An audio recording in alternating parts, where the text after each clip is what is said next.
Waalaikumsalam, Bu Dika. Apa kabarnya Pak? Alhamdulillah ya.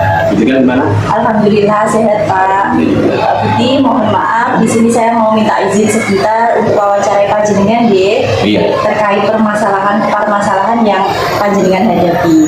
Mengingat panjenengan kepala sekolah dan juga banyak tugas nih Pak. Iya betul. Nah di sini saya ingin bertanya Pak, selama ini tentunya panjenengan disibukkan dengan banyak hal, baik sebagai kepala sekolah atau di luar tugas utama sebagai kepala sekolah nih Pak. Tentunya sudah sering menghadapi banyak kasus. Bagaimana Bapak dapat mengidentifikasi kasus-kasus yang merupakan dilema etika ataukah rujukan moral? Iya, terima kasih Bu Dika. Pengalaman saya juga ya selama menjadi kepala sekolah ya dalam menghadapi banyak kasus ya. Ada kasus yang kategorinya dilema etika, jadi sama benarnya atau dari beberapa kasus ya. Ada yang kasusnya itu masuk dalam kategori bukan. Tentunya saya akan melihat kasus itu yang pertama adalah pastinya akan mengidentifikasi kasusnya. Dia mau di mana? Apakah dia dilema etika atau di rujukan moral gitu ya. Identifikasi itu nanti baru kita menentukan langkah-langkah selanjutnya bagaimana saya akan menyelesaikan kasus yang terjadi. Baik, jadi Pak Budi mengidentifikasi permasalahannya dulu ya Pak, kemudian Iya. nanti baru tahu apakah ini masuk di dilema etika atau rujukan moral, Iya. gitu ya Pak? Iya. Baik Pak, selanjutnya selama ini bagaimana Bapak menjalankan pengambilan keputusan di sekolah, terutama untuk kasus-kasus di mana ada dua kepentingan Pak, yang sama-sama benar atau sama-sama mengandung nilai kebajikan. Ya, dari pengalaman yang saya jalani selama ini, kalau saya menghadapi kasus yang apa ya, sama benar, tentunya saya akan mengambil tindakan-tindakan ya untuk menentukan mana yang harus saya prioritaskan dulu dari kasus yang masuk kategori dilema etika. Jadi saya akan mengidentifikasi sejauh mana kasus itu. Yang pertama adalah kepentingan, jadi ya penting tidaknya kami, sehingga nanti saya bisa memprioritaskan. Kemudian mendesak atau tidak mendesaknya kasus itu, itulah kemudian dari itu kita akan menentukan kalau mana yang saya utamakan dulu. Jadi itu kita ya kurang lebih seperti itu.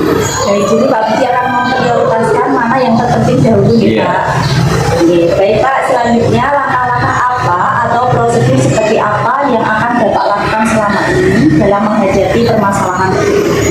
Sebenarnya tadi yang pertama kita kan dari adanya kasus dilema etika itu kita identifikasi ya per kasusnya. Sebenarnya kita mengajak semua ya teman-teman guru di sini gitu ya, bahkan komite sekolah ya wakil ketua untuk bagaimana. Jadi tergantung masalahnya yang kalau datang itu saya akan bimbang mereka. Dan itu saya akan mengajak rekan ya guru, komite, yang kelas untuk mengidentifikasi gitu ya mana yang nanti akan ketemu yang akan kita berikan teman-teman mengidentifikasi ya. Kemudian yang kedua itu kita cari apa ya, misalnya masalah itu untuk jangka panjang, jangka pendek gitu ya. Jadi kalau untuk yang jangka pendek maka kita utamakan dulu ya, panjang maka kita bisa setelah yang pertama itu. Kemudian dari kasus itu setelah mengidentifikasi, kemudian kita menentukan kepentingannya juga. Selain tadi ya jangka pendek atau jangka panjang dan kepentingannya. Itu lebih kepentingannya kita lihat kepentingan untuk bersama ya keluarga banyak atau hanya sekedar kepentingan yang sifatnya individual.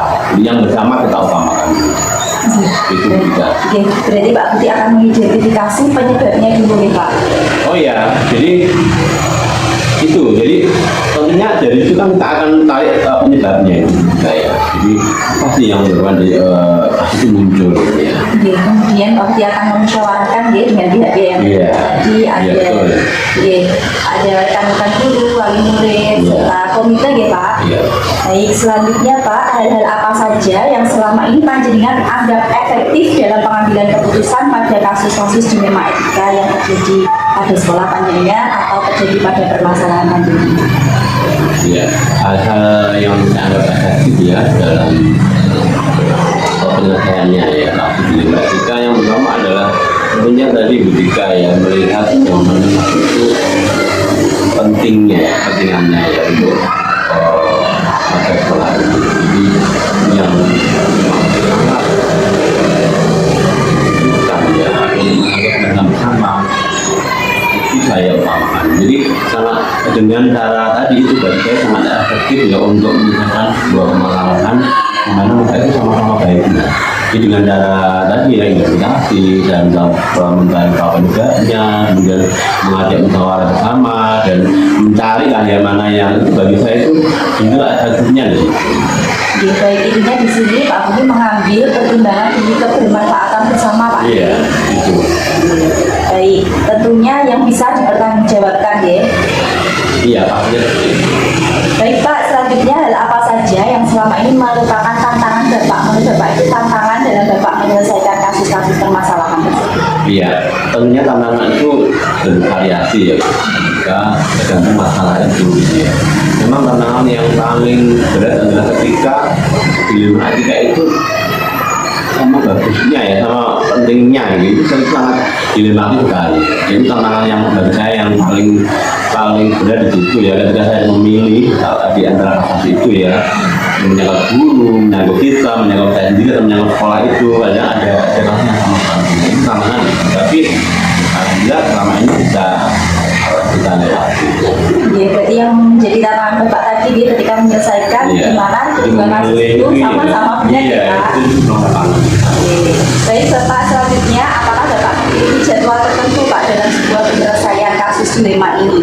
Apakah langsung menyelesaikan di tempat, bentuk atau prosedur seperti apa yang nantinya akan Bapak jalankan?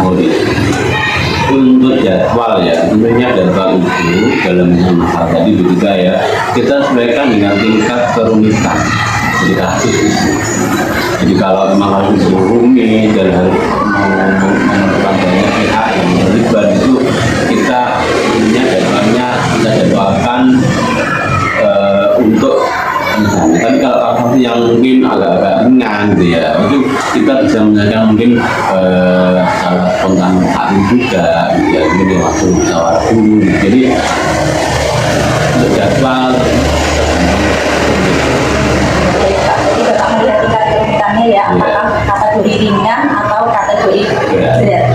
Jadi Bapak selanjutnya, apakah ada seseorang atau faktor yang selama ini mempermudah pengambilan keputusan panjenengan dalam menyelesaikan permasalahan atau kasus tersebut? ya, kalau saya ya tentunya hubungan dari semua pihak sangat membantu saya dalam penyelesaian kasus ya di ada kami guru, kemudian juga komite sekolah, lupa, termasuk juga pihak-pihak yang terkait ya, termasuk pengawas sekolah. Baik, berarti kolaborasi ya Pak. Iya. Kolaborasi sangat penting ya Pak.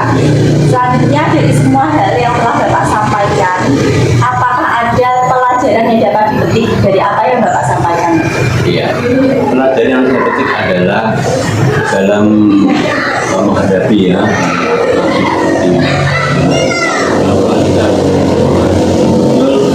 menerapkan langkah-langkah yang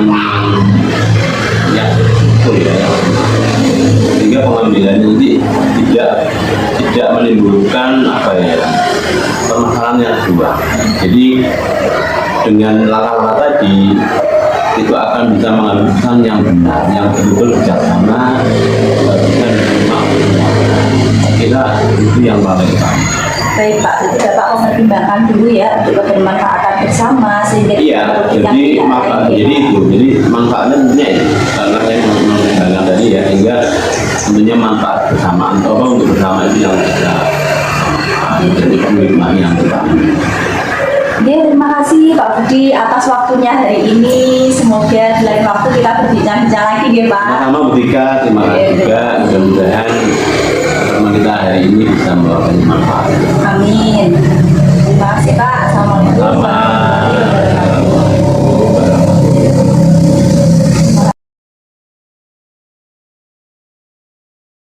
Assalamualaikum Bu Sri.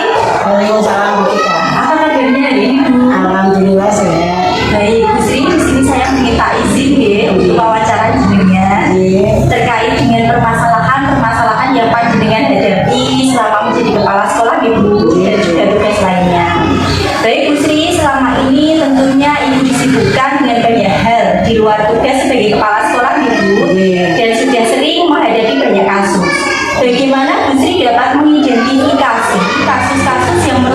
dilema etika dan juga rujukan moral?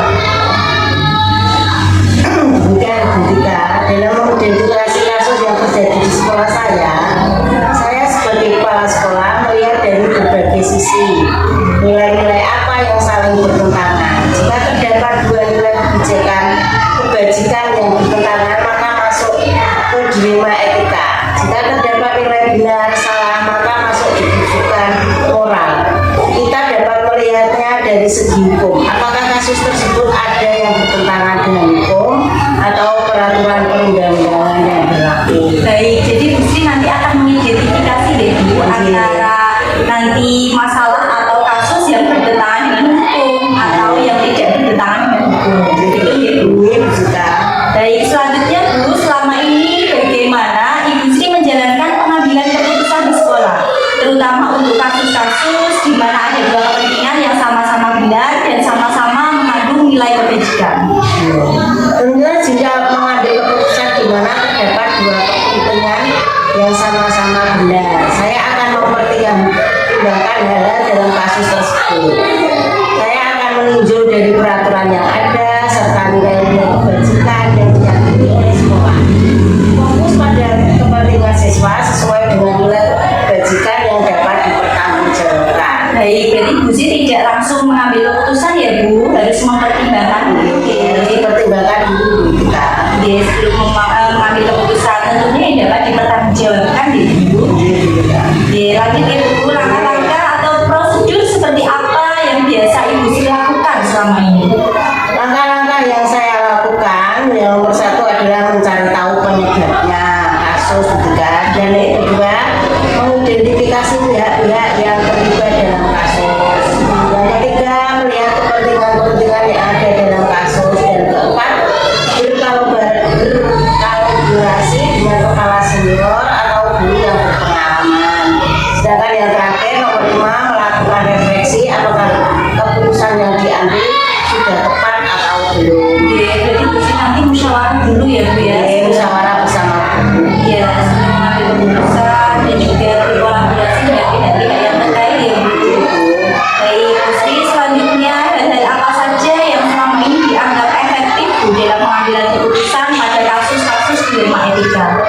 Hal-hal yang saya rasa efektif adalah kembali meninjau nilai-nilai kebajikan yang terdapat dalam kasus. Selanjutnya keputusan yang diambil dipertimbangkan kebermanfaatnya bagi siswa atau bagi orang yang serta dapat dipertanggungjawabkan. Baik, Bu Sri, langsung saya lanjut ya Bu. Jadi tadi Bu Sri akan mempertimbangkan kebermanfaatannya ya Bu, apakah bermanfaat bagi orang banyak nantinya ya Bu. Selanjutnya Bu Sri, hal apa saja yang selama ini yang merupakan tantangan bagi panjenengan dalam pengambilan keputusan kasus dilema etika? Tantangan dalam menghadapi dilema etika tersebut adalah mencari solusi yang terbaik dari dua kasus yang dianggap dua-duanya sama-sama benar, tetapi harus mencari yang terbaik tentunya, dan keputusan yang diambil itu hendaknya menguntungkan kedua belah pihak. Terkadang Bu Sri, kadang ada dua permasalahan, keduanya kok sama-sama benar tapi mana yang harus didahulukan? Itu menjadi dilema gitu. Apalagi Bu Sri sebagai kepala sekolah harus mengambil kebijakan yang tepat ya Bu nantinya. Baik, selanjutnya Bu, apakah Ibu Sri memiliki jadwal tertentu dalam sebuah penyelesaian kasus dilema etika? Apakah Ibu akan langsung nantinya menyelesaikan di tempat, bentuk atau prosedurnya seperti apa yang nantinya akan Bu Sri jalankan? Kemudian berikutnya, tentunya saya akan melihat dari tingkat kerumitan kasusnya tersebut. Jika dalam kategori ringan bisa diselesaikan dalam waktu singkat. Namun jika dirasa rumit, maka saya perlu mengumpulkan data dan fakta terlebih dahulu. Saya akan menyelesaikannya menggunakan langkah-langkah pada nomor 3 tadi. Jadi nanti Bu Sri sama di dalam mengambil keputusan ya Bu? Ya bisa. Harus dilihat dulu kerumitannya ya Bu. Apakah itu rumit ataupun tidak? Baik Bu Sri, selanjutnya adakah seseorang atau faktor selama ini yang mempermudah Ibu dalam pengambilan keputusan dilema etika tersebut? Dalam mengambil keputusan tersebut, faktor